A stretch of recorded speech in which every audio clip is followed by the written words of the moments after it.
Saat menerima kabar tersebut, atasan langsung Heizi juga ikut bingung. Kalau ini terjadi sekali, mungkin itu masalah Heizi, tapi kalau terjadi 2 kali berturut-turut, dan ada orang lain yang juga didatangkan, itu sangat mencurigakan. Lalu beberapa hari, ada beberapa gelombang paparazi yang mengikuti Lu Yun, yang datang ke stasiun untuk minum teh dengan alasan yang sama. Ini sangat ketat. Kinerja tim anti-pornografi setempat meningkat dalam beberapa hari terakhir, dan orang-orang yang ditangkap masih paparazi. Kawan-kawan polisi juga merasa aneh. Mereka mengadakan pertemuan untuk menganalisis dan merasa bahwa paparazi ini pasti memprovokasi pihak-pihak yang berkepentingan, memberi peringkat pada orang. Yang disebut master adalah mereka yang mempraktikkan Taoisme dan seni bela diri. Kalau tidak, paparazi yang ditangkap tidak mungkin mengalami amnesia kolektif, dan mereka ragu-ragu dan tidak tahu bagaimana menjelaskannya. Hal ini di luar yurisdiksi polisi dan harus dilaporkan ke pangkalan Wumeng distrik Jiangnan. Setelah Wu Meng mengetahui apa yang terjadi, dia hanya menjawab dengan 2 kata, membosankan. Saya pikir kultivator bela diri telah melakukan sesuatu yang keterlaluan, tetapi ternyata Anda paparazi yang mengikutinya lebih dulu. Jika Anda tidak memprovokasi dia, apakah Anda akan mati? Jadi sudah diselesaikan. Karena ini, sebagian besar tempat hiburan telah menutup bisnis terkait untuk menghindari pusat perhatian untuk saat ini. Lagi pula, masalah ini terlalu jahat, dan tidak ada yang bisa memprediksi di mana hal ini akan terjadi selanjutnya. Benar-benar paparazi yang menyebabkan masalah, dan warung kuning yang disalahkan. Lu Yun tiba-tiba menjadi bintang jahat paparazi. Tentu saja, tidak banyak orang yang berani mengikutinya dan memotretnya. Tidak ada yang mau dituduh sebagai pelacur tanpa alasan harus kehilangan mukanya. Tentu, ada pengecualian. Paparazi senior Zhuo Dawei tidak mempercayai kejahatan ini. Setelah pensiun dalam waktu yang lama, dia memutuskan untuk keluar lagi dan menantang tugas yang sulit ini. Berbicara tentang Zhuo Dawei, banyak bintang di industri hiburan yang sangat menyukai dan membencinya. Yang menyebalkan adalah kemampuannya menggali sisa-sisa yang begitu kuat hingga ia serasa seperti mata elektronik yang tergantung di atas kepala para selebritis. Yang saya sukai adalah beberapa selebritas yang pada awalnya tidak terlalu terkenal menjadi terkenal karena pengungkapannya, dan mereka telah memulai jalan yang gelap dan populer, dan mereka juga menghasilkan banyak uang. Oleh karena itu, banyak bintang kecil yang tidak dikenal, atau mereka yang sempat terkenal tetapi sekarang mengalami kemunduran, akan mengambil inisiatif untuk menyerahkan sedikit informasi mereka kepada Zhuo Dawei dan memintanya untuk membantunya mengatasi masalah. Hal ini terjadi di industri hiburan. Hanya jika ada topik barulah terjadi kemacetan. Seiring berjalannya waktu, tidak ada yang akan mengingat Anda sama sekali. Bintang-bintang cilik berinisiatif mencari Zhuo Dawei untuk mengungkap informasi tentang dirinya, dengan harapan bisa membuat nama mereka muncul di mata publik beberapa kali lagi dan meningkatkan kehadirannya. Ternyata Zhuo Dawei sangat sombong dan tidak mau repot-repot membeberkan informasi bintang kecil itu. Belum pernah ada orang yang mampu menjalankan profesi paparazi sedemikian rupa. Pada masa-masa awal, Zhuo Dawei menganut konsep membuat orang yang pemalu mati kelaparan dan melampaui orang yang berani. Dia berani meledakkan material apapun, dan setiap kali dia meledak, dia akan menjadi melon besar, yang sangat memuaskan selera orang-orang yang makan melon. Tapi itulah alasannya, dia menyinggung banyak orang. Konon dia dikejar bos besar beberapa tahun lalu dan kabur ke luar negeri untuk sementara waktu. Zhuo Dawei baru-baru ini kembali ke Tiongkok dengan tenang. Dia awalnya berencana untuk menjalani kehidupan sederhana, tetapi sebagai paparazi, ketika dia mendengar hal-hal jahat seperti itu, tangannya mulai gatal lagi. Tentu saja kali ini bukan demi uang. Dalam beberapa tahun terakhir, Zhuo Dawei mendapat banyak berita hangat tentang selebriti populer. Untuk membeli berita hangat tersebut, selebriti tersebut memberinya banyak uang, cukup untuk dia habiskan beberapa kali seumur hidup. Kali ini saya pergi ke gunung hanya untuk menantang diri sendiri dan memuaskan hati bagua saya. Seperti pepatah, paparazi yang tidak punya hati bergosip bukanlah paparazi yang mumpuni.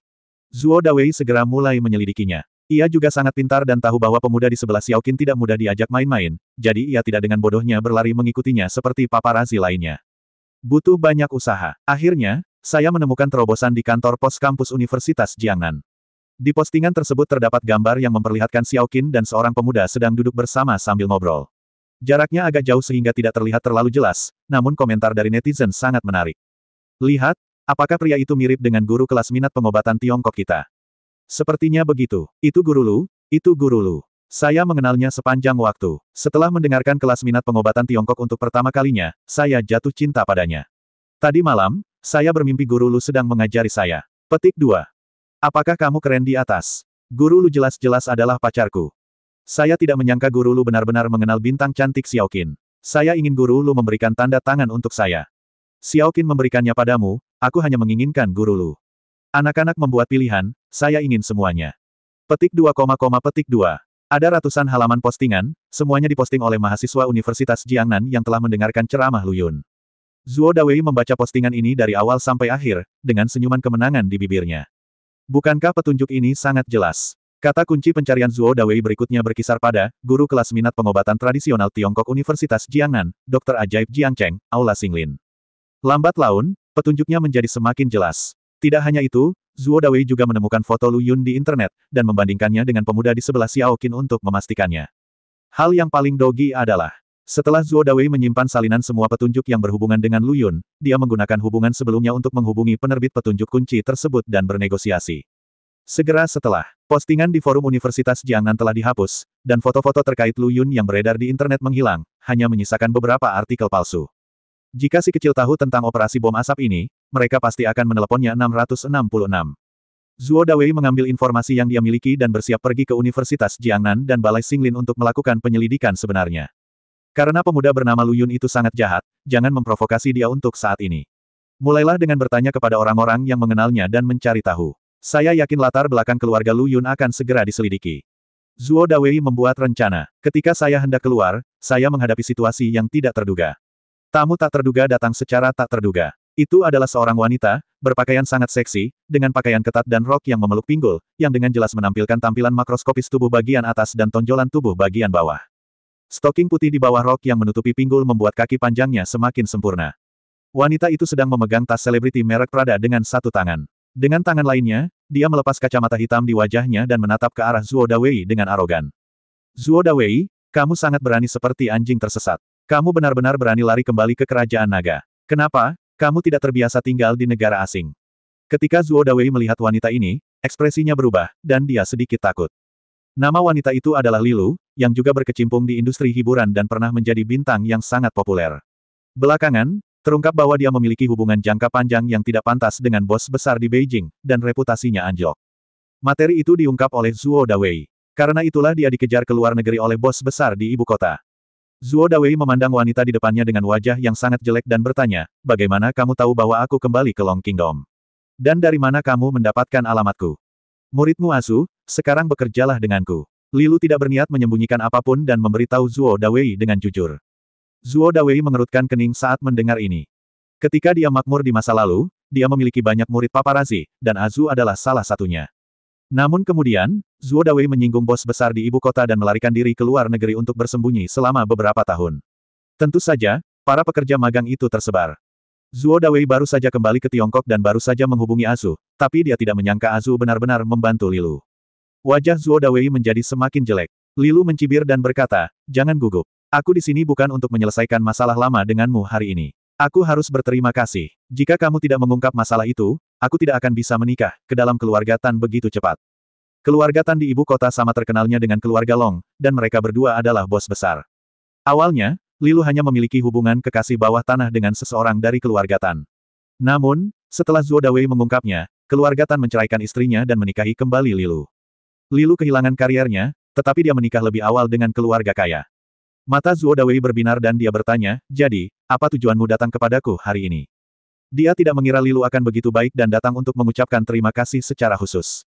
Lilu tidak menanyakan pendapat Zuo Dawei. Dia hanya datang ke sofa di ruang tamu dan duduk. Dia menamparkan betisnya dan berkata, kamu sangat cakap. Kamu pasti masih ingat dendam antara Xiao Qin dan aku, kanan?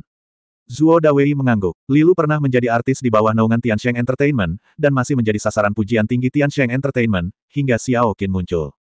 Ketika dia mengetahui bahwa perusahaan memutuskan untuk mendukung Xiao Qin, Lilu langsung merasa tidak senang dan mengancam akan segera meninggalkan Tiansheng Entertainment jika perusahaan berani melakukannya. Saat itu, Lilu adalah bintang yang populer, dan Xiao Qin hanyalah pendatang baru. Biasanya, perusahaan tentu saja akan memilih untuk mempertahankan yang lebih populer. Akibatnya, keputusan perusahaan memberikan air dingin pada Lilu. Lilu sangat tertekan. Meskipun Xiao Qin menemukannya dan berkata bahwa dia tidak akan bersaing dengannya untuk mendapatkan sumber daya kepala, Lilu tidak menghargainya sama sekali dan memarahi Xiao Qin karena berpura-pura menjadi teratai putih sebuah lengkungan peringatan. Perseteruan keduanya pun mengakar. Belakangan, Lilu terlibat dengan keluarga Tan, jadi dia memutuskan kontraknya dengan Tiansheng Entertainment dengan paksa dan melompat ke perusahaan hiburan atas nama keluarga Tan. Saya pikir ini adalah awal yang baru, tetapi siapa yang tahu, kurang dari setengah tahun kemudian, Zuo Dawei mengungkap perselingkuhan rahasia antara Lilu dan seseorang dari keluarga Tan, yang memberikan pukulan fatal bagi karir Lilu. Lilu membenci Zuo Dawei, dan bahkan lebih membenci Xiao Qin. Setelah Zuo Dawei melarikan diri ke luar negeri, Lilu mencurahkan sebagian besar energinya untuk menangani Xiao Qin. Dia tidak hanya meminta seseorang untuk menulis artikel untuk menjelek-jelekkannya, Tetapi dia juga mengundang murid Zhuo Dawei yang paling bangga, Asu, untuk membantunya. Dia bertanggung jawab untuk merekam Xiao Qin secara diam-diam dan bertekad untuk menyeret Xiao Qin ke dalam masalah. Disayangkan, belum dapat menemukan terobosan. Xiao Qin sedang syuting atau dalam perjalanan setiap hari. Dia juga menjaga jarak yang sangat baik dari aktor lain di lokasi syuting, dan bahkan tidak ada target skandal. Adapun artikel fitnah yang ditulis oleh Lilu, karena tidak berdasar, lama-kelamaan menjadi bahan lelucon di kalangan netizen. Setiap kali artikel tersebut muncul, netizen tertawa dan berkata, Lilu begadang lagi mengetik di keyboard. Lilu sangat marah. Beberapa bulan yang lalu, foto Xiao Qin menamparkan pendatang baru dengan wajah hitam beredar di internet. Lilu lah yang berada di balik rencana tersebut, dan pertengkaran berikutnya juga terkait erat dengannya. Hanya saja netizen tidak semudah dulu untuk dibodohi, dan mereka sama sekali tidak percaya kalau karakter Xiao Qin bisa begitu korup. Netizen yang antusias juga melakukan penyelidikan menyeluruh terhadap 30% selebriti yang menentang Xiao Qin, dan menemukan bahwa mereka kurang lebih memiliki hubungan dengan perusahaan hiburan milik keluarga Tan. Jadi lelucon lain beredar di internet. Begitu seorang selebriti tertentu membuat keributan, netizen akan berkomentar di bawah ini, hati-hati dengan Lilu yang meminta Anda untuk memihak Lu yang suka menata rambutnya. Shall Lilu mendapat akeong dari waktu ke waktu. Setiap kali terjadi sesuatu di industri hiburan, netizen akeong dia, yang hampir membuat hidung Lilu bengkok karena marah. Semua berkat Xiao Qin. Lilu semakin membencinya. Dia tidak akan melewatkan setiap kesempatan untuk mendiskreditkan Xiao Qin. Kali ini, seorang pemuda muncul di samping Xiao Qin, yang jelas sangat dekat dengannya. Ini adalah kesempatan baru bagi Lilu. Dan Lilu selalu setuju dengan satu kalimat. Ketika seorang wanita berpenampilan sempurna mulai dikelilingi oleh pria, kekurangan pasti akan muncul. Mungkin kekurangannya hanya sebesar lubang kecil di awal, namun seiring berjalannya waktu, pasti akan semakin besar. Lilu merasa waktunya telah tiba. Tujuan Lilu menemukan Zhuo Dawei hanyalah untuk membuatnya kembali ke pekerjaan lamanya, bertanggung jawab untuk mengawasi Xiao Qin dan melacak pemuda yang baru-baru ini muncul di sebelah Xiao Qin. Zhuo Dawei adalah seorang veteran paparazi dan master Asu. Mungkin dia bisa melakukan apa yang Asu tidak bisa lakukan. Namun, setelah Zhuo Dawei mendengar ini, dia menggelengkan kepalanya untuk menyatakan penolakannya dan berkata, di belakang Xiao Qin ada keluarga panjang, yang hampir sama kuatnya dengan keluarga Tan. Saya telah menyinggung keluarga Tan. Jika saya menyinggung keluarga panjang lainnya, apa yang akan terjadi padamu? Tidakkah menurutmu aku mati cukup cepat? Bagaimanapun, Zhuo Dawei tidak seperti dulu lagi. 2 tahun terakhir bersembunyi di luar negeri telah lama menghilangkan ketajamannya dan membuatnya kurang berani. Jika kejadian Lu Yun kali ini tidak terlalu jahat dan membuat Zhuo Dawei gatal, dia tidak akan pernah keluar lagi. Lilu sepertinya sudah menduga dia akan mengatakan ini, dan berkata dengan tenang, jika kamu bisa mengumpulkan skandal Xiao Qin dan menghapus hutang lama antara kamu dan keluarga Tan, kamu pasti hidup dalam persembunyian. Pasti sangat tidak nyaman. Petik 2 tanda tanya petik 2. Omong kosong. Siapa yang ingin bersembunyi selama sisa hidupnya? Sekalipun Anda memiliki banyak uang, Anda tidak berani membelanjakannya terlalu banyak, dan Anda benar-benar tidak dapat beradaptasi dengan tinggal di luar negeri. Zhuo Dawei merasa sangat sedih. Tentu saja dia berharap keluarga Tan akan melepaskannya, tapi setelah memikirkannya, dia menggelengkan kepalanya dan berkata, bahkan jika aku melunasi hutang dengan keluarga Tan dan menyinggung keluarga Long, itu hanya melompat dari satu lubang api ke yang lain. Hidupku akan tetap berbeda, lebih baik. Kamu tidak perlu khawatir tentang itu. Lilu mengutak-atik kukunya yang berwarna-warni dan berkata, kamu hanya perlu bertanggung jawab untuk mengumpulkan informasi yang kuat. Serahkan paparannya padaku. Aku jamin keluarga panjang tidak akan mengetahui keberadaanmu, dan tentu saja mereka tidak akan menyalahkanmu. Kalimat ini setara dengan menghilangkan kekhawatiran Zhuo Dawei. Sangat menggoda. Zhuo Dawei berpikir sejenak, lalu mengangguk setuju, jika memang demikian, saya dapat mencobanya, tetapi saya tidak dapat menjamin bahwa ini akan berhasil. Lingkaran Xiao Qin terlalu bersih. Sebagai orang di industri hiburan, Zhuo Dawei sebenarnya menggunakan kata bersih yang cukup untuk menunjukkan betapa dia sangat memikirkan Xiao Qin. Ketika Tiansheng Entertainment pertama kali menunjukkan tanda-tanda menyukai Xiao Qin, Zhuo Dawei, sebagai pionir paparazi dengan indera penciuman yang tajam, segera memperhatikan orang ini. Dalam lingkaran yang berorientasi pada keuntungan seperti ini, jika Xiao Qin tidak memberikan apapun, Tiansheng Entertainment tidak akan punya alasan untuk membuang Lilu, seorang bintang populer, untuk memujinya sebagai pendatang baru. Zhuo Dawei menjadi penasaran dan menatap Xiao Qin beberapa saat. Dan fokusnya adalah pada hubungannya dengan keluarga Long, tapi tidak ada yang ditemukan. Bahkan dengan anggota keluarga panjang, Xiao Qin sengaja menjaga jarak. Saya tidak tahu apakah itu ilusi. Zhuo Dawei merasa kesurupan, seolah-olah bukan Xiao Qin yang masuk ke dalam keluarga panjang sama sekali, tetapi lebih seperti keluarga panjang yang mengambil inisiatif untuk mendekati Xiao Qin. Itu adalah misteri. Zhuo Dawei tidak dapat menggali informasi sulit tentang Xiao Qin, melainkan menggali informasi tentang Lilu. Belakangan, Zhuo Dawei diburu oleh keluarga Tan, jadi wajar saja dia tidak berniat menatap Xiao Qin lagi. Lilu tiba-tiba menemukannya hari ini, berharap dia bisa kembali ke karir lamanya. Setelah Zuo Dawei mempertimbangkannya dengan hati-hati, dia menyetujui permintaan Lilu. Namun, ketika dia mengatakan bahwa lingkaran Xiao Qin terlalu bersih, wajah Lilu menjadi suram.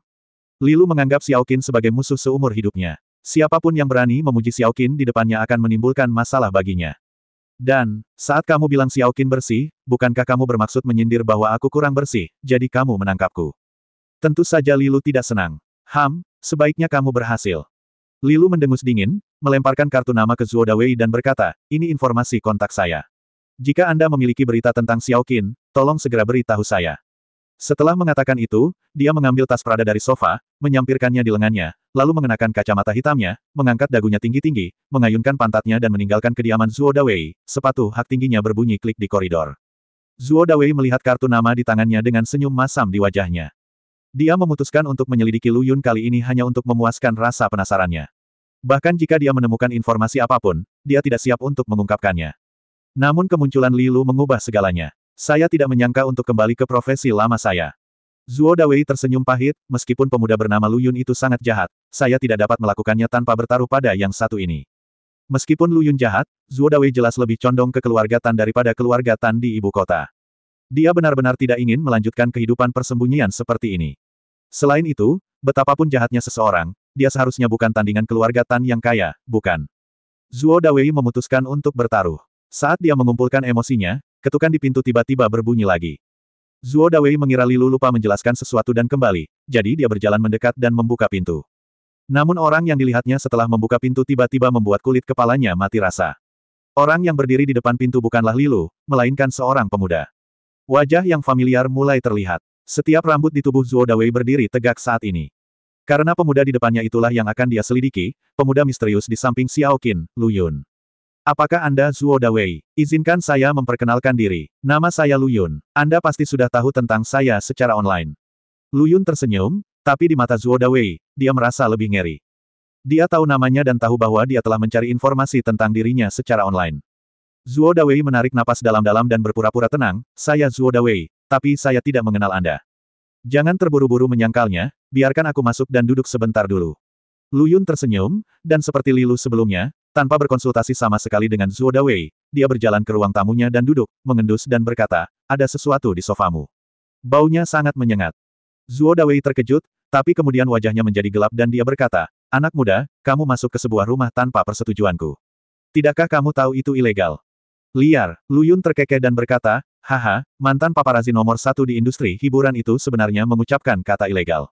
Benar-benar di luar dugaanku. Ada pepatah tidak tertulis di industri hiburan bahwa figur publik tidak punya privasi, jadi tidak ada ilegalitas.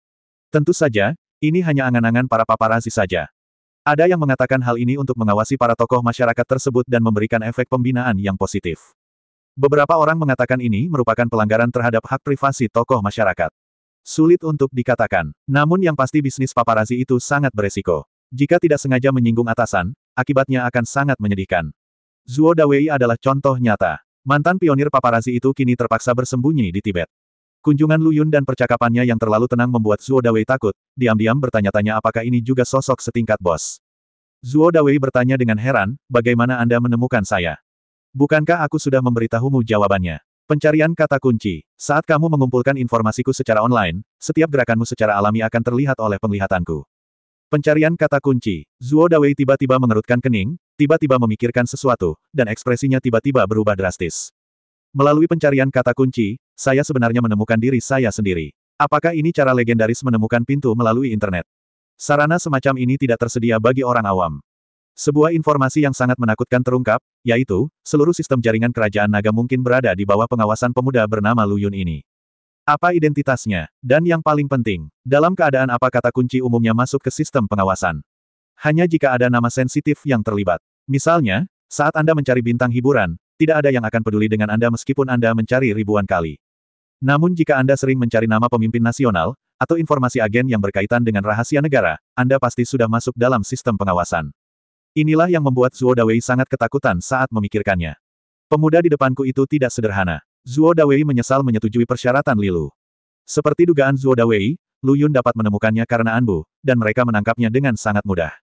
Lu Yun tidak peduli dengan apa yang dirasakan Zuo Dawei, dia meliriknya dan berkata, siapa wanita itu tadi dan mengapa dia datang kepadamu? Zuo Dawei tetap diam. Ia berpikir dalam hati bahwa dalam situasi ini, salah satu pihak harus tersinggung. Pihak mana yang harus disinggung untuk meminimalkan bahaya? Identitas Lu Yun masih menjadi misteri, semuanya hanya tebakan Zuo Dawei, namun identitas Li Lu sudah jelas, dan pendukung di belakangnya adalah keluarga Tan di ibu kota. Saat Zuo Dawei masih berpikir, Lu Yun bertanya pada dirinya sendiri, jika tebakanku benar, wanita itu pasti Li Lu, kan? Meski hanya tebakan, Lu Yun sudah memiliki jawaban akurat di benaknya. Wanita itu adalah Li Lu, musuh bebuyutan kakak keenam. Saat mereka di bawah tadi, Lu Yun sudah bertemu Li Lu. Mungkin karena Li Lu berjalan dengan kepala tegak, dia tidak mengenali Lu Yun sebagai pemuda misterius yang muncul di samping Xiao Qin baru-baru ini, tapi Lu Yun mengenalinya, dia sekilas. Adapun mengapa Lu Yun mengenal Li Lu? Ini sangat sederhana. Melalui insiden pelacakan paparazi akhir-akhir ini, Lu Yun menemukan bahwa paparazi tersebut secara khusus mengincar Xiao Qin dan sepertinya tidak tertarik pada bintang lain di kru. Tujuannya terlalu jelas. Jadi bagi para paparazi yang mengikuti Lu Yun nanti, sebelum Lu Yun membuat mereka mendapat masalah, dia menggunakan Taoisme untuk membuat mereka mengatakan sesuatu secara tidak sadar, yaitu mereka berasal dari studio yang sama. Bos di balik studio ini tidak lain adalah Li Lu. Maka niat Li Lu untuk datang ke Zuo Dawei saat ini sangat jelas. Zuo Dawei berkata dengan kaget, karena kamu tahu segalanya, apa tujuanmu datang kepadaku?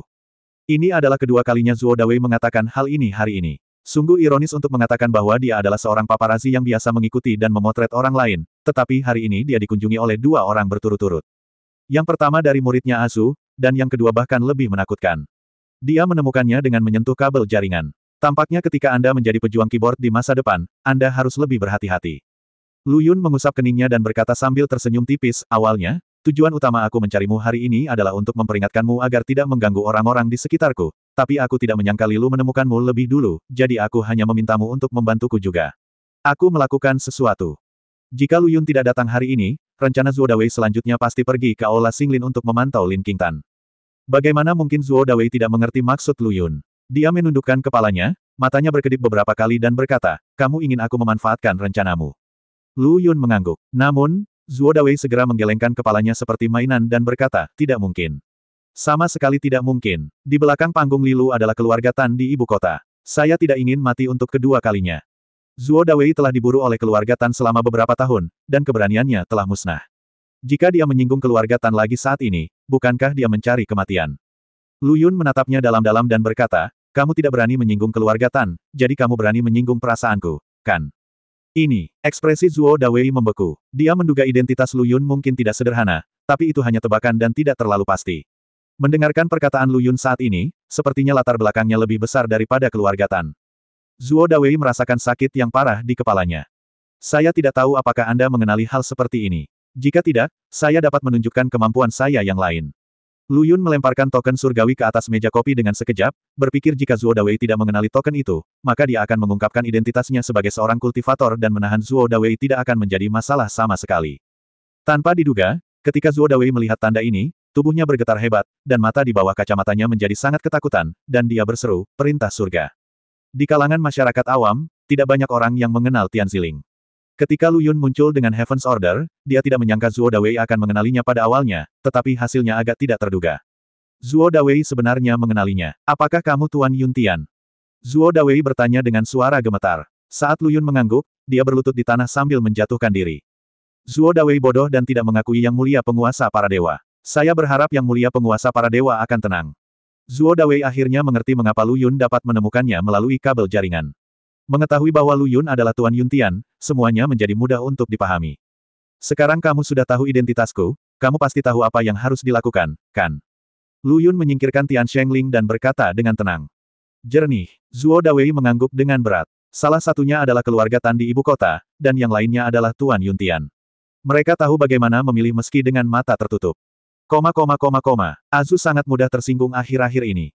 Sejak dia membantu Li Lu, tugas utamanya adalah mengawasi Xiao Qin dan mencoba segala cara untuk menggali skandal tentang Xiao Qin.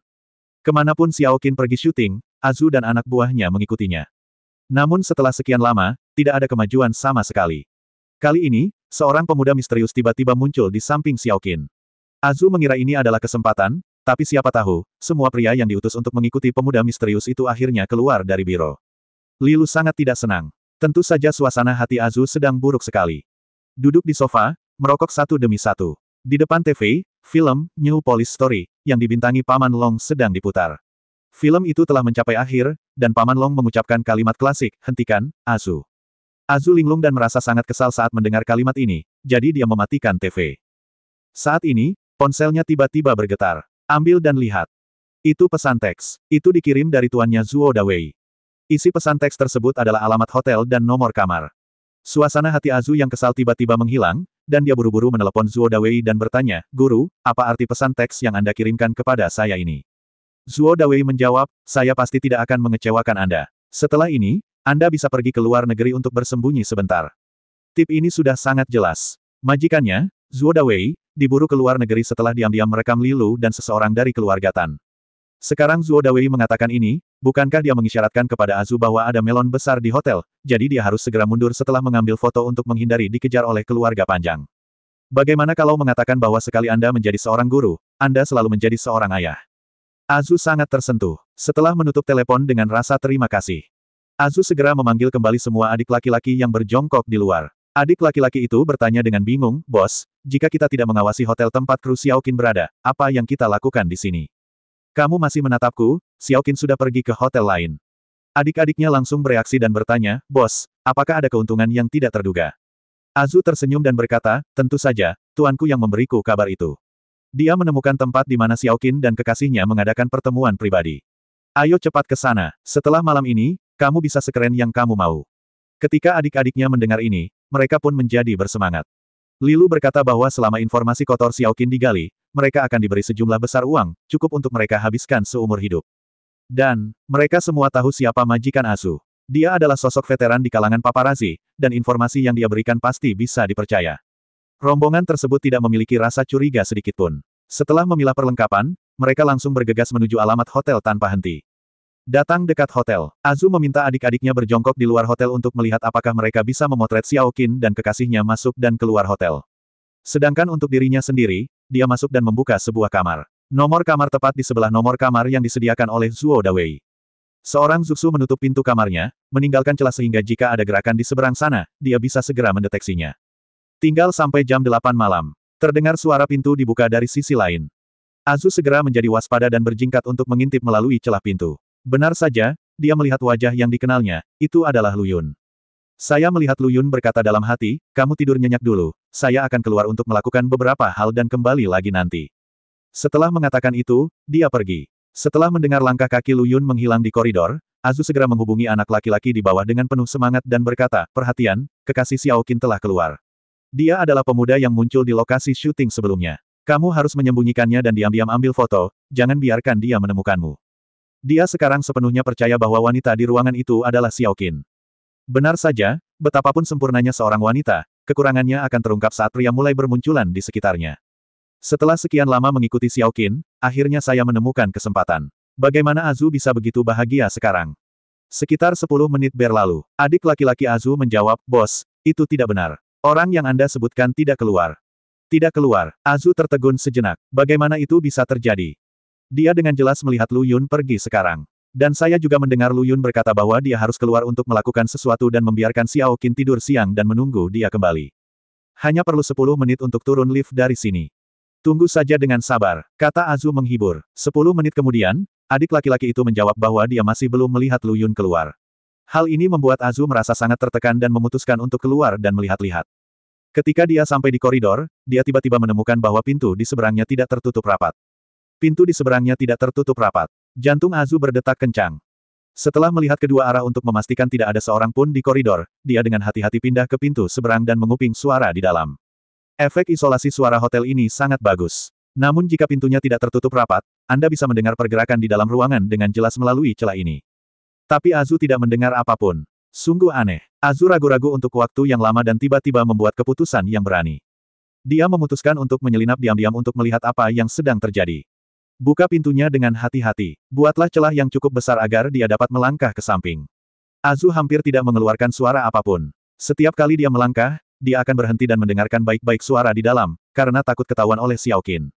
Saat jarak semakin dekat, Azu akhirnya mendengar sedikit dengkuran. Sekarang dia yakin, ada seseorang di ruangan itu, tapi mereka tertidur. Apakah itu Xiaoqin? Azu memiliki ekspektasi yang samar-samar di dalam hatinya. Postur tidur bintang cantik Xiaoqin bukanlah sesuatu yang bisa disaksikan orang biasa. Naik turunnya dengkurannya seperti cakar kucing yang menggaruk jantung Azu. Pikiran, bagaimanapun, mereka sudah masuk, jadi sebaiknya saya berani dan memotret postur tidur Xiaoqin. Jadi Azu memutuskan untuk mengambil beberapa langkah ke depan dan pindah ke posisi di mana dia bisa melihat tempat tidur hotel. Dia menoleh dan matanya langsung melebar. Ada seseorang di tempat tidur. Dan itu adalah seorang wanita, telanjang dan tidur miring. Dia memiliki sosok yang sangat baik, dengan pantat putih besarnya menghadap ke samping Azu. Azu langsung merasakan tenggorokannya kering. Api di perutnya berkobar. Meski tidak melihat wajah wanita itu dengan jelas, namun sejak awal ia memasukkan wanita yang tinggal di ruangan ini ke dalam tubuh Xiaoqin, jadi bisa dibayangkan betapa bersemangatnya Azu saat ini. Ini adalah tubuh anggun dari Beauty Xiao. Kebanyakan orang bahkan tidak dapat memimpikannya. Pikir Azu, sayang sekali jika kita tidak mengabadikan pemandangan langka ini. Jadi dia dengan tegas mengambil beberapa foto. Di foto dari belakang ke depan. Karena wanita di ranjang itu sedang tidur nyenyak, Azu bisa memotret dengan percaya diri. Saya terus berpikir dalam hati, ini Xiaoqin, ini Xiaoqin. Tetapi, saat dia memotret wajah wanita yang menyamping itu, seluruh tubuh Azu gemetar, dan alat tembak di tangannya jatuh ke tanah dengan keras. Wanita telanjang yang berbaring miring di tempat tidur ini sama sekali bukan Xiaoqin, tapi bosnya, Lilu. Apa yang terjadi? Pikiran Azu menjadi kosong. Dia dengan jelas melihat Lu Yun meninggalkan ruangan ini. Secara logika, wanita yang tidur di ranjang ini adalah Xiaoqin. Meskipun itu bukan Xiaoqin, itu wanita lain, dan kemungkinan besar itu bukan Lilu. Lilu dan Xiaoqin adalah musuh bebuyutan, dan Lu Yun sangat dekat dengan Xiaoqin, jadi sangat mustahil bagi Lilu untuk membuka kamar dengan Lu Yun. Azu benar-benar bingung. Bentak, kamera jatuh ke tanah. Di lingkungan yang sunyi ini, suara ini terdengar sangat keras. Jadi bukan hanya Azu saja yang kaget, tapi Lilu yang sedang tertidur lelap di ranjang juga ketakutan. Saat dia membuka matanya dan melihat seseorang berdiri di depannya, dia langsung berteriak, "Siapa kamu?" Ketika dia melihat dengan jelas bahwa orang di depannya adalah bawahannya Azu, wajahnya langsung menjadi gelap. "Mengapa kamu menyelinap ke kamarku?" "Kamarmu." Sebelum Azu sempat menjelaskan, dia mendengar Lilu berteriak lagi, "Dasar bajingan, beraninya kamu berkomplot melawanku. Apakah kamu tidak sabar dengan hidup?" Rupanya Lilu menyadarinya. Dia tidak mengenakan apa-apa dan tanpa sadar mengira Azu lah yang melakukannya. "Apa identitas Azu? Hanya pemimpin paparazzi. Dan apa identitas Anda?" "Saya sangat ingin makan daging angsa." Lilu sangat tangguh sehingga dia tidak mengenakan pakaian apapun. Dia melompat dari tempat tidur dan bergegas ke depan Azu, mencabik-cabiknya. Bagaimanapun, Lilu adalah seorang bintang yang pernah terkenal, dan sosoknya tentu saja tidak menjadi perhatian. Jika tidak, mustahil untuk membujuk anggota keluarga Tan agar begitu bahagia dampak visual yang sangat kuat. Tapi Azu tidak menunjukkan ketertarikan sama sekali. Perasaan yang memasuki tubuh Xiaoqin ketika dia memasuki pintu tadi juga terguncang oleh keterkejutannya tadi. Azu tidak berani melawan, jadi dia hanya bisa menjelaskan dengan putus asa, Saudari Li, harap tenang. Ini adalah kesalahpahaman. Saya pikir kamu adalah Xiaoqin, jadi saya masuk untuk diam-diam mengambil gambar." Petik 2. "Aku Xiaoqin. Dasar jalang buta, kamu benar-benar mengira aku adalah Xiaoqin." Lilu sudah marah, tapi sekarang Azu berani menyebut nama Xiaoqin di hadapannya. Dia menjadi semakin marah, dia menarik Azu dan memukulinya, mencakar lebih dari selusin goresan di wajah Azu dengan kukunya yang tajam. Setelah dipukul beberapa saat, Azu menjadi marah dan berteriak, "Perhatikan baik-baik di mana ini." Raungan ini sangat mengejutkan Lilu. Azu terus berteriak keras, "Itu pasti salah anak itu. Kita semua dibodohi oleh anak laki-laki di sebelah Xiaoqin itu. Dia sudah bereaksi sekarang. Ini pasti tipuan Lu Yun lagi." Seperti beberapa waktu lalu, ketika anak buahnya mengikuti Lu Yun, mereka semua ditangkap polisi atas nama prostitusi. Orang bernama Lu Yun itu sangat jahat dan pasti punya cara untuk memanipulasi orang. Lilu juga sadar kembali. Dia melihat sekeliling dan melihat bahwa lingkungannya memang asing. Tata letaknya benar-benar berbeda dari tempat tinggalnya. Azu melanjutkan, "Ini adalah hotel, dan anak laki-laki itu membawamu masuk. Aku baru saja melihat anak laki-laki itu keluar dari sini, jadi aku mengira kamu adalah Xiaoqin. Coba pikirkan lagi, bagaimana kamu melakukannya? Bagaimana aku bisa sampai di sini?" Mata Lilu jelas terlihat bingung. Ada celah dalam ingatan Lilu. "Saya tidak ingat sama sekali bagaimana saya bisa sampai di hotel ini." Azu berkata dengan lebih yakin, "Saudari Li, aku sudah memberitahumu sejak lama bahwa anak itu sangat aneh, tapi kamu hanya tidak percaya. Kamu harus percaya kali ini, kan?" Ketika adik-adiknya menyusup ke biro satu persatu, Azu tahu bahwa Lu Yun bukanlah orang biasa, dan yang terbaik adalah tidak memprovokasi dia. Azu segera memberitahu Lilu kabar itu. Tapi Lilu tidak percaya sama sekali. Dia juga mengatakan bahwa Azulah yang membuat alasan atas ketidakmampuannya. Azu tidak bisa membantah. Dia tidak dapat memberikan bukti nyata untuk membuktikan bahwa Lu Yun berada di balik semua ini. Adik-adiknya yang ditangkap atas nama pelacur sepertinya mengalami amnesia kolektif dan tidak ingat apa yang terjadi sebelumnya. Semua alat pengambilan gambar tidak meninggalkan informasi yang relevan. Beberapa anak laki-laki sangat pintar. Setelah mengetahui tentang Lu Yun Xiehu, mereka memutuskan untuk beralih ke streaming langsung melalui ponsel. Harus dikatakan bahwa trik ini memainkan peran tertentu, yaitu kamera mereka terselamatkan, dan mereka tidak akan seperti sebelumnya, yang bahkan kehilangan kamera mahalnya setelah keluar dari biro. Ini hanya mempunyai efek ini. Setelah beralih ke siaran langsung di ponsel, nasib mereka semakin parah. Pada awalnya siaran langsungnya baik-baik saja, tetapi selalu ada tempat di mana ponsel mereka tiba-tiba kehilangan sinyal. Tentu saja itu hanya 1 atau 2 menit. Tampaknya tidak berbahaya. Namun setelah sinyal pulih, terjadi pembalikan. Tidak ada lagi adegan mengikuti Lu Yun di siaran langsung. Anak laki-laki kecil ini menyalakan kamera mereka dengan sangat aneh dan memberikan monolog, mengatakan bahwa sangat melelahkan mengikuti pemuda tampan itu, jadi mereka harus mencari tempat untuk bersenang-senang. Cobalah. Segera setelah itu, siaran langsung kunjungan mereka ke rumah bordil dimulai. Penghancuran diri semacam ini tidak menuntut warga yang antusias untuk memanggil polisi. Netizen berkomentar satu demi satu bahwa pembawa berita saat ini bekerja terlalu keras dan kejam dalam mencoba menipu diri mereka sendiri agar menjadi populer. Ada juga teman-teman air yang antusias yang memberikan saran. Tidak harus seperti ini. Kalau mau populer, ke toilet saja dan makan oli di siaran langsung memberi diri Anda rekor buruk. Paparazi yang cerdik ini merasa ngeri ketika mengingat kembali setelahnya, karena mereka tidak ingat apa yang mereka katakan atau lakukan. Dari dulu, anak-anak kecil tidak lagi berani menyiarkan siaran langsung dengan santai. Azu memberitahu Lilu hal-hal aneh ini, tetapi Lilu tidak mempercayainya dan berkata bahwa dia secara pribadi akan datang ke Provinsi Jiangnan untuk melihat apakah provinsi itu benar-benar jahat. Kebetulan Azu mengatakan bahwa Zuo Dawei telah kembali ke Kerajaan Panjang dan bersembunyi di Provinsi Jiangnan, jadi Lilu pergi mencari Zuo Dawei. Setelah Lilu datang ke Provinsi Jiangnan, dia tinggal di kamar presidensial. Setelah bertemu Zuo Dawei hari ini, dia kembali ke tempat tinggalnya. Titik ingatannya tetap pada jam 5 sore. Waktu sekarang sekitar jam 8.30 malam. Ada waktu kosong selama 3,5 jam, dan Lilu tidak ingat apa yang terjadi. Setelah mendengarkan kata-kata Azu, Lilu menyadari bahwa pemuda di sebelah Xiao Qin lah yang bertanggung jawab. Azu ragu-ragu sejenak dan berkata, Saudari Li, pemuda itu mungkin seorang ahli. Menurutku sebaiknya kita lupakan saja. Lupakan, apakah kamu bercanda? Aku, Lilu, bersumpah bahwa aku akan menggigit Xiao Qin sampai mati dalam hidup ini, dan hal yang akan merusak reputasinya. Kamu menyuruhku untuk melupakannya. Bagaimana cara melupakannya? Sebelum Azu selesai berbicara, Lilu menyela. Sekarang Lilu sudah mengatakan ini, apalagi yang bisa Azu katakan? Dia hanyalah seorang paparazi yang dibayar untuk melakukan sesuatu, dan dia tentu tidak berani memberi perintah kepada Lilu. Lilu mengerutkan kening dan berpikir sejenak, lalu berkata, apakah kamu baru saja mengatakan bahwa anak laki-laki di sebelah Xiao Qin meninggalkan ruangan ini? Azu mengangguk, saya sangat yakin, itu dia. Karena dia datang ke pintu sendirian, aku harus mencari tahu identitasnya hari ini dan mengikutinya ke meja depan hotel. Lilu mendengus dingin dan bergegas keluar. Azu berkata, Saudari Li, bagaimana kalau kamu memakai pakaianmu dulu?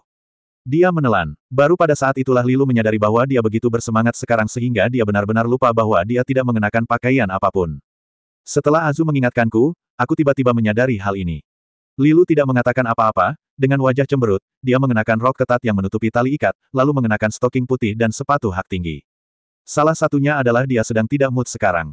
Alasan lainnya adalah dia sudah lama terbiasa dengan pemandangan seperti ini. Setelah berpakaian, keduanya segera naik lift ke lantai pertama dan menemukan meja depan hotel. Lilu bertanya, bantu aku memeriksa informasi pendaftaran orang yang membawaku ke hotel. Jika Lu Yun benar-benar membawanya ke sini, informasi identitasnya pasti akan didaftarkan saat dia check-in ke hotel. Ada seorang gadis muda di meja depan. Setelah mendengar kata-kata Lilu, dia tersenyum dan menjawab, jangan khawatir, Nyonya, hotel kami akan menjaga kerahasiaan informasi pelanggan, dan pasti tidak akan bocor. Yakinlah, Lilu segera menyadari bahwa resepsionis itu mungkin mengira dia sedang mengujinya. Meskipun Lilu telah pensiun dari industri hiburan, dia pernah menjadi bintang papan atas yang sangat populer dan sering aktif di layar kaca. Agar sosok terkenal datang dan memesan kamar dengan seorang pria, pihak hotel harus merahasiakannya, jika tidak, siapa yang berani menginap di hotelnya di kemudian hari. Itulah yang dipikirkan gadis di meja depan. Dan dia sangat yakin Lilu mengingatkannya bahwa dia harus merahasiakannya. Kalau tidak, bagaimana mungkin seseorang datang untuk memesan kamar secara berkelompok, hanya untuk berbalik dan meminta informasi pendaftaran rekannya? Bukankah Anda seharusnya mengetahui informasi terbaik tentang pria itu? Meja depan hotel salah memahami maksud Lilu. Lilu sedang tidak ingin menjelaskan terlalu banyak, wajahnya tiba-tiba tenggelam dan dia berkata, segera.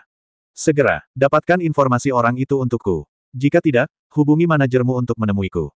Lilu menamparkan meja dengan agresif. Gadis di meja depan langsung terkejut. Melihat Lilu sepertinya tidak bercanda, dia berkata, aku, coba kulihat. Dia sibuk bekerja di depan komputer untuk sementara waktu. Tiba-tiba dia tampak malu dan berkata, Mesli, tidak ada informasi pendaftaran untuknya di sini.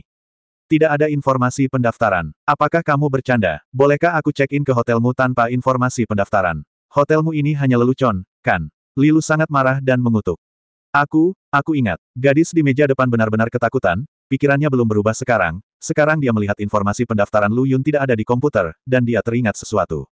Resepsionis berkata, saat Anda masuk, Anda mendaftar dengan KTP Anda, dan itu adalah KTP yang Anda keluarkan dari tas Anda. Sesuai aturan, setiap pelanggan yang check-in di hotel harus mendaftar dengan nama aslinya, namun banyak hotel yang hanya menutup mata. Apalagi bagi tokoh ternama seperti Lilu, demi menjaga privasi, biasanya mereka hanya mencatatkan informasi satu orang, sehingga saat mengecek catatan pembukaan kamar di kemudian hari, tidak akan ada yang tahu siapa yang menginap bersamanya. Sedangkan untuk pemantauan hotel, ada banyak ruang untuk bermanuver.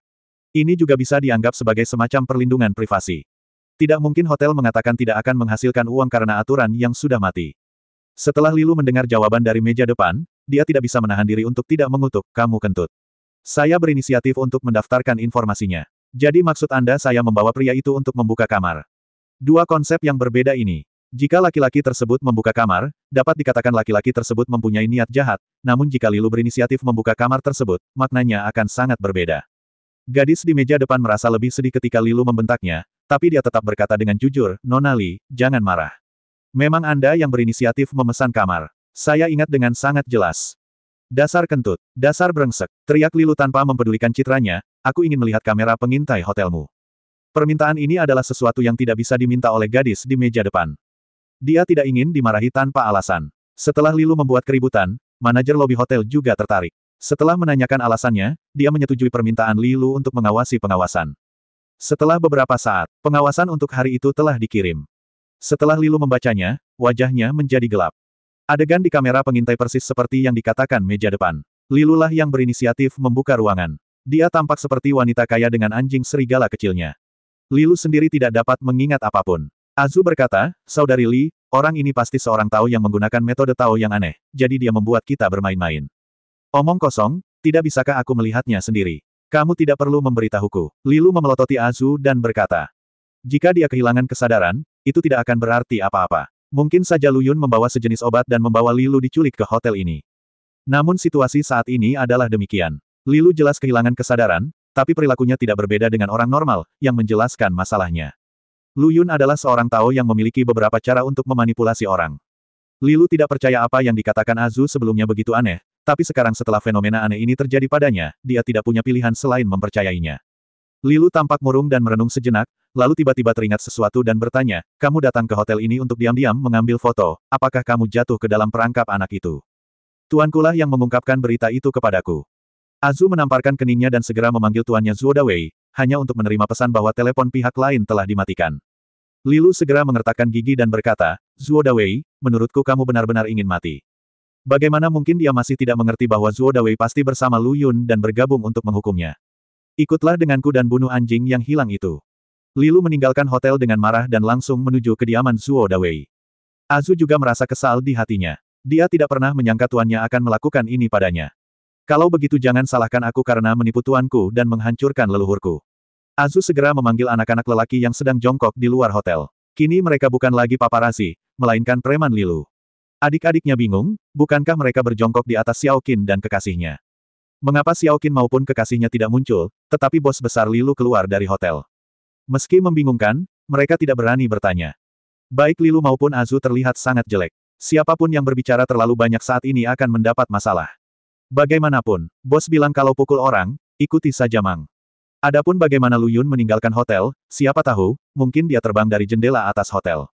Mari kita bicara tentang Lilu. Dia bergegas ke rumah Zuo Dawei bersama sekelompok orang dengan agresif, dan seperti yang diharapkan, mereka tidak terburu-buru. Zuo Dawei telah pergi ke suatu tempat sejak lama.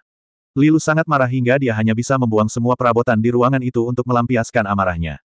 Dia hanya benci karena kekuasaannya ada di ibu kota, dan dia tidak tahu banyak tentang Provinsi Jiangnan. Jika kekuatan keluarga Tan dimasukkan ke Provinsi Jiangnan, Lu Yun dan Zuo Dawei pasti akan menggali semua informasi mereka dalam waktu kurang dari 2 hari. Bahkan jika mereka masuk ke dalam lubang, mereka masih harus menggali 3 kaki ke dalam tanah untuk mengeluarkannya. Sial, kamu memaksaku melakukan ini. Mata Lilu bersinar dengan cahaya dingin, dan dia mengutuk dengan suara rendah, sialan, kamu memaksaku melakukan ini. Pertarungan antara dia dan Xiao Qin selalu menjadi pertarungan rahasia. Meski kedua belah pihak mengetahuinya dengan baik, film tembus pandang tetap ada. Dalam kata-kata Lilu sendiri, bahkan jika Xiao Qin akan mati, dia harus dihancurkan sebelum dia mati, sehingga dia bisa benar-benar lega. Tapi Lu Yun muncul. Apa yang dilakukan Lu Yun? Lilu sangat marah dan memutuskan untuk menyelesaikan dendam ini dengan cara yang lebih langsung. Karena kamu tidak bisa bertarung secara rahasia, ayo berjuang keras.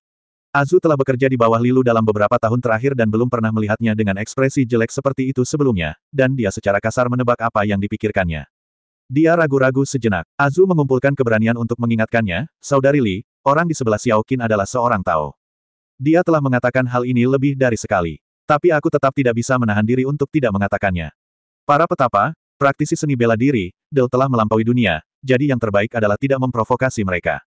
Adapun para praktisi, hehe, itu bahkan lebih tidak terpikirkan.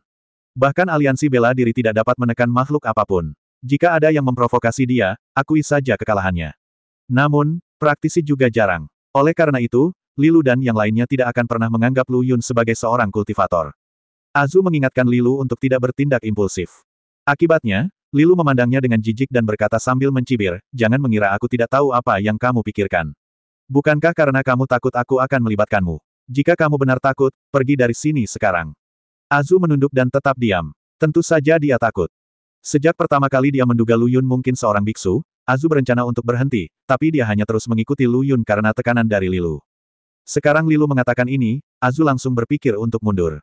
Ini adalah dendam antara Anda dan para petapa, dan kami, para buruh, tidak ingin menderita karenanya. Meskipun uang itu bagus, Anda harus membelanjakannya dengan bijak. Azu hendak berbicara ketika Lilu tiba-tiba mencibir lagi dan berkata, ketika Zuo Dawei mengungkap privasiku, kamu juga mendapat bagian dari pujian, kan? Begitu kata-kata ini keluar, ekspresi Azu tiba-tiba berubah. Dalam industri paparazzi, tidak mungkin bertindak sendiri. Tidak mungkin Anda sendiri memiliki begitu banyak saluran untuk mengetahui pergerakan para selebriti tersebut, dan tentu saja Anda tidak bisa tinggal dan mengambil foto rahasia. Azu dulunya adalah tangan kanan Zuo Dawei. Zuo Dawei mengungkap perselingkuhan bawah tanah antara Lilu dan seseorang dari keluarga Tan, dan Azu pasti memainkan peran penting di dalamnya. Ketika Zuo Dawei melarikan diri ke luar negeri, Azu ditangkap oleh Lilu sebelum dia bisa melarikan diri. Azu sangat ketakutan saat itu, tapi untungnya Lilu tidak membantahnya dan hanya memintanya bekerja untuk Lilu. Kalau begitu, Azu tentu saja setuju tanpa berpikir panjang. Selama beberapa tahun terakhir, Azu mengira Lilu tidak lagi mempedulikan masalah itu, tapi siapa yang tahu dia akan mengungkitnya lagi hari ini. Yang berarti, Azu mengetahuinya dengan sangat baik. Benar saja, saya mendengar Lilu berkata dengan arogan, saya bisa saja mengubah Anda menjadi anjing tersesat seperti yang saya lakukan pada Zuo Dawei, tetapi saya baik hati dan memberi Anda kesempatan, tetapi ini tidak berarti Anda akan melakukannya. Bukan lagi seekor anjing. Saya baru saja mengubah Anda dari anjing hilang menjadi anjing yang melayani saya, dan saya memberi Anda makan tulang selama beberapa tahun. Apakah Anda benar-benar menganggap diri Anda sebagai manusia? Petik 2. Mulut Lilu tidak bisa dikatakan kejam, dan perkataannya membuat Azu tersipu. Namun dia hanya berani marah tapi tidak berani berbicara. Keluarga Tan tidak boleh menyinggung perasaan. Suasana tiba-tiba menjadi suram, dan anak-anak kecil di sekitar mereka juga merasakan sesak di dada mereka.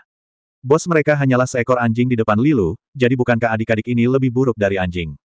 Siapa yang merasa nyaman mendengarnya? Lilu memandang Azu dengan jijik dan berkata, jangan salahkan aku karena blak-blakan.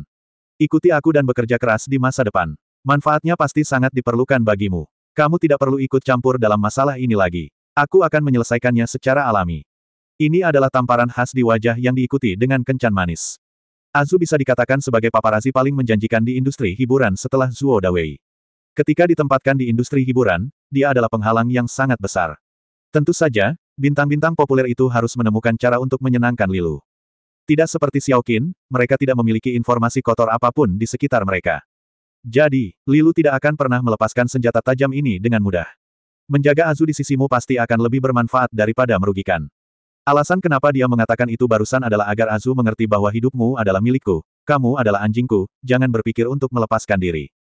Tapi Lilu juga pintar dan tidak memukulnya sampai mati dengan tongkat.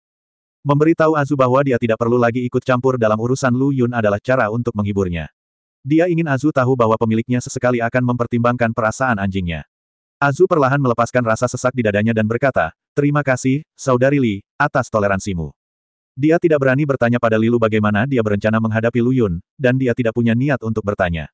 Selama Lilu berhenti membiarkan dia mengikuti Lu Yun, itu akan baik-baik saja. Lilu berkata, kamu dan timmu harus berlibur dengan baik akhir-akhir ini. Setelah aku menangani anak itu, kamu dapat terus mengikuti Xiao Qin. Saat dia berbicara, wajah Lilu menjadi sedikit lebih dingin. Awalnya, dia ingin menggunakan kesempatan ini untuk mengungkap skandal antara Lu Yun dan Xiao Qin, tapi bukannya menggali skandal itu, dia malah tertipu oleh suasana hati Lu Yun yang sangat tidak bahagia. Sekarang peluang telah berubah menjadi hambatan, singkirkan saja dia.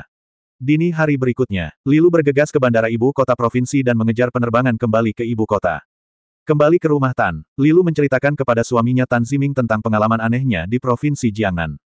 Tan Ziming sudah lama mengetahui tentang keluhan antara Lilu dan Xiao Qin, jadi dia menghiburnya dan berkata, "Sayang, tenanglah, kamu seorang Tao, bukan?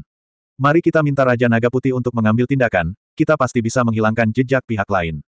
Dan ada kabar baik yang ingin kuberitahukan padamu. Pria dari keluarga Long sedang sekarat." Petik 2. Uang adalah hal yang baik. Tetapi bagi orang-orang besar di dunia seni bela diri, uang itu seperti air yang mengalir. Mereka benar-benar dapat menggerakkan jari mereka dan banyak sekali keluarga kaya yang akan mengirimkan uang ke depan pintu rumah mereka. Inilah yang terjadi pada Raja Naga Putih. Setiap tahun, keluarga Tan berinisiatif mengirimkan sejumlah besar uang kepadanya dan mendukungnya sebagai bodhisattva yang hidup. Semua ini karena Raja Naga Putih adalah alam mulia dan memiliki ibu kota ini.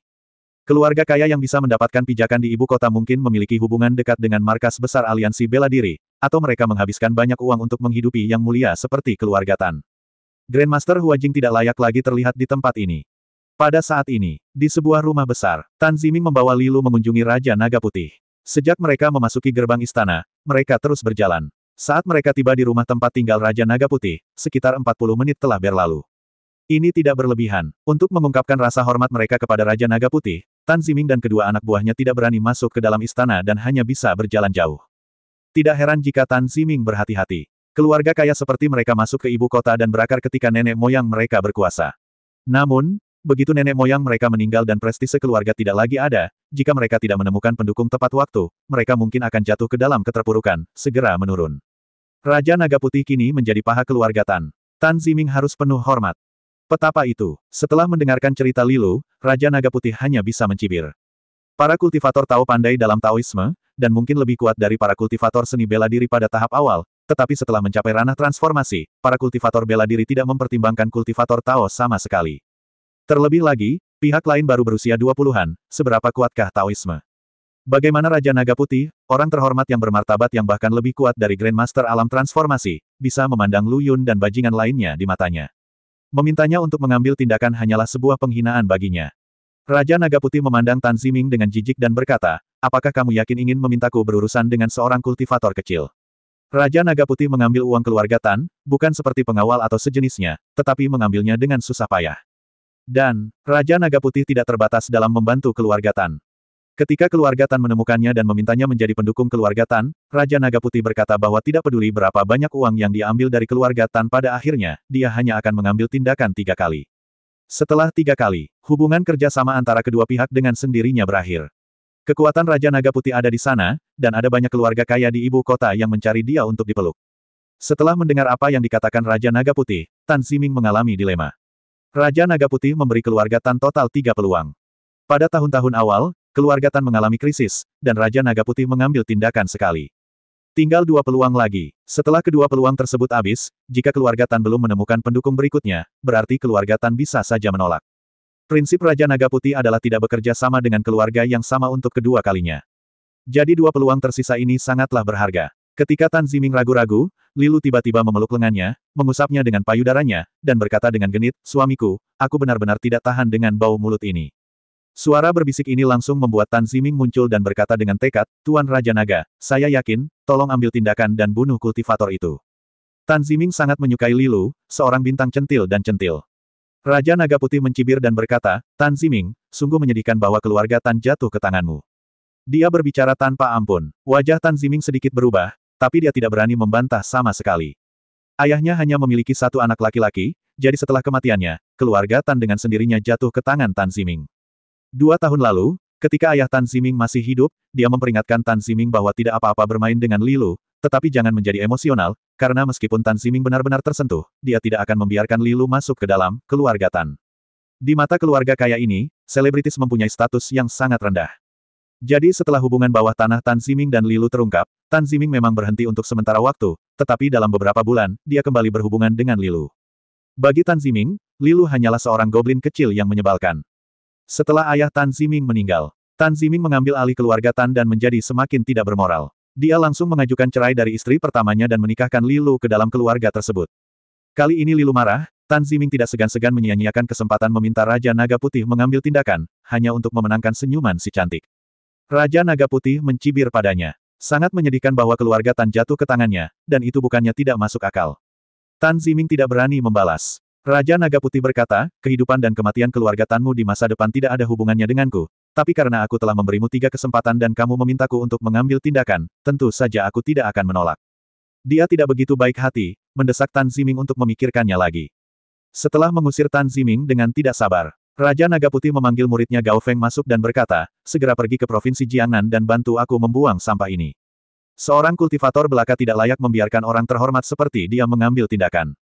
Muridnya Gao Feng adalah penguasa Huajing. Biarkan puncaknya berlalu, itu sudah cukup. Provinsi Jiangnan. Kru Xiaoqin. Lu Yun masih di sana.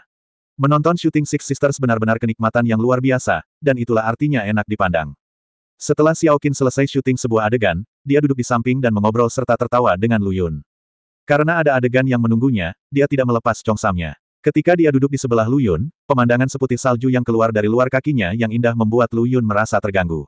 Ini benar-benar tahun permainan kaki. Tepat ketika Lu Yun, seorang gangster tua, sedang menggoda Xiaoqin hingga tersipu, tiba-tiba sepasang kaki panjang berjalan ke arahnya dan berhenti di depannya.